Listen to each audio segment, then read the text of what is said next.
Hey, what's going on, everybody? I'm Sam. I am a student of the Bible. I'm a pastor and I'm a writer, and my training involves biblical studies, theology, and it involves biblical languages. My camera just went.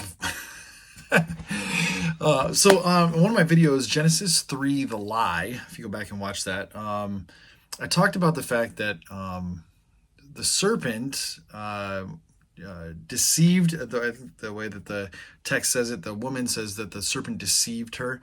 It really, what it is it's using the truth, or a version of the truth or a part of the truth to manipulate her. That's what he does. He's cunning, right? That's what cunning people do. They're very manipulative, and they use even truthful statements to get what they want in a manipulative way. And that's what we're shown about the snake. But the question that comes up, and the reason I call it the lie, is because what the serpent does in Genesis 3 is he calls into question what God says in Genesis 2. Genesis 2, God says, Yahweh Elohim says to the Adam, he says, the tree that's in the middle of the garden, the tree of the knowledge of good and evil, do not eat, for the day you eat of it, on the day you eat of it, the Hebrew is very explicit, on the yom, the day, the 24-hour period, you eat it, you will surely, inevitably die. And it is not like a prolonged death, whatever. It's like this double, God doubles down in the Hebrew on you are going to definitely, surely die. Not partially die, not, whatever. And in that video, I talked about this idea of how we can kind of say, okay, well, God didn't really lie there. And that, maybe he had the long game in view, kind of a deal. But there is another way to talk about this. Okay, so, and I want to kind of put forth this explanation here, and in a less of an apologetic kind of a way, and more of a allowing the text to really speak kind of a way. So here's the deal. If this is singular authorship of the Torah, okay, which some people argue that this is Moses or a singular author. Maybe it's not even Moses, but it's singular author. But the traditional is it's Moses. If it's a singular author, then we have a problem here that I think the author is going to have to go back and correct. And they do go back and correct it if you want to univocalize all the text with a singular author. And I think the same way you correct it is also in the documentary hypothesis, but it makes more sense in the documentary hypothesis. Because with a singular author, it's kind of like, well, why didn't you just do this in the first place? But if it's the documentary hypothesis, we've already talked about the fact that there are these multiple accounts going on, and you have, in the neo-documentary hypothesis, you have the P account, or the priestly account, which accounts for like Genesis 1, Genesis 5, parts of 6, parts of 7, and then you have the non-priestly account, or some combination of the Yahwist and Elohist, what that used to be in the old documentary hypothesis, accounting for 2 and 3, and then 4 is kind of its own thing, but it's stitched in there, and then parts of 6, parts of 7, all that kind of stuff. If you have one author all the way through, then this author goes the entire way through Genesis, and it isn't until almost at the end of Exodus when the author would say, oh, by the way, I'm going to correct something that we did way back then. Otherwise, it's like, yeah, he's kind of alluding to the fact that maybe God wasn't telling the truth. If you have the documentary hypothesis, though, what we've already concluded with that is that, okay, so if Genesis 2 and 3 are the earlier accounts, the priestly account says, no, Genesis 1 is the corrective account. Like, well, we can't have God acting and being like that. Like, God isn't, in Genesis 2, it says he created the Adam and says, oh, it's not good. But Genesis 1, it's like, no, the priestly account comes through and corrects it and says, no, God, when he creates, it's good, and very good. God doesn't create things that aren't good. But in Genesis 2 and 3, there is this, it's not good, and so and he kind of stumbles through and bumbles through, and then maybe he's not telling the truth in certain areas, and then Genesis 3 is tricked by a bunch of stuff, doesn't see stuff coming. It's like, and so if the documentary hypothesis is true, then the priestly account is there to be a corrective, to correct the text about who God really is. If that's the case, if that's true, then I want to propose that the priestly account is always trying to do this. And the major correction that the priestly account does over the entire character of Yahweh is actually in Exodus 34.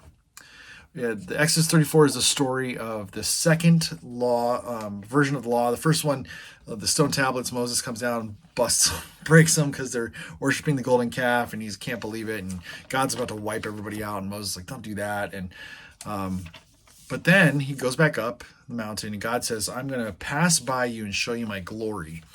But you can't be here. You can't see me face to face, or else you're going to die." And so he says, "I'm going to hide you in the cleft of a rock, and I'm going to let my glory pass by." Right, and this is part of what's known as the priestly account. If you buy into the documentary hypothesis, and he passes by, and he declares as he passes by to Moses this, and I think this would be very familiar if you're familiar with the text here. He says, the Lord, the compassionate and gracious God, slow to anger, abounding in love and faithfulness, maintaining love to thousands, and forgiving wickedness, rebellion, and sin. Yet he does not leave the guilty unpunished. He punishes the children and their children for the sin of the parents to the third and the fourth generation. I think what the priestly account here is doing here is it's offering a hermeneutic to view Yahweh through. This is the defining characteristic of who Yahweh is. And so everything needs to be viewed through this hermeneutic. Everything needs to be viewed through this is who Yahweh is. And so instead of looking at this as, well, God, Yahweh Elohim is telling them one thing and then, it doesn't happen, and so he's lying to them, I think what we see pattern-wise throughout this with Yahweh is that Yahweh makes a threat. He says to them, do not do this or you will die. And he's threatening them. But then what Exodus 34 is telling us is, no, Yahweh's character is going to kick in. And he's going to be compassionate. And he's going to relent of that threat.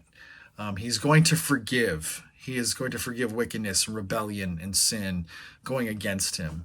He's going to be compassionate and gracious. And that's what he does. But it says he also does not leave the guilty unpunished. And so he does level a form of punishment to them. And he gives them a form of punishment and kicks them out of the garden, and they eventually die, which they wouldn't if they would have stayed with the tree of life. And there's a whole thing about that. But I think Exodus 34 is the corrective on the entire thing, on the entire character of Yahweh, because they're going, no, this is who Yahweh really is. In fact, we see that in Jonah. Right? And not to totally univocalize, but this text is also used in Jonah because Yahweh comes to Jonah and says to Jonah in that story, the satire story of Jonah, where we see all this ridiculous stuff happening, but he says, go and preach against Nineveh 40 days and they're going to be overturned. Never tells them to say repent at all. Never tells them I'm going to be gracious or compassionate. He just says, go and do this. It's like a threat.